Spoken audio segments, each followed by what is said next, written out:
কিন্তু আমরা যদি আজকে গরিবদেরকে রিক্সা কেনার ব্যবস্থা করতাম, ঠেলাওয়ালাদেরকে ঠেলা কেনার ব্যবস্থা করে দিতাম, আজকে গরিবদের জন্য, শ্রমিকদের জন্য ইন্ডাস্ট্রিতে ব্যবস্থা করে দিতাম, আজকে বিধবার জন্য, মিসকিন এতিমদের জন্য ভিন্ন ভিন্ন অর্থনৈতিক ডেভেলপের ব্যবস্থা করতে পারতাম, তাহলে 5-10 বছর পরে আমাদের দেশে একটা গরিবও পাওয়া যেত না।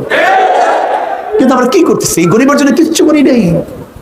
এমনকি শরিয়াতপুরের লোকজন তো জীবন বার আওয়ামী লীগের নামে জিকির করতে করতে জীবনটাকে শেষ করে ফেলছেন।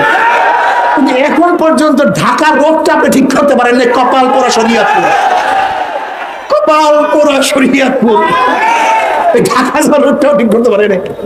অথচ জীবন বার মারো নৌকায়, পিটাও নৌকায়, দেও নৌকায়, এবার নৌকায় না থামে না, হাতে মারো ইনশাআল্লাহ, হাত পাখে মারো ভোট।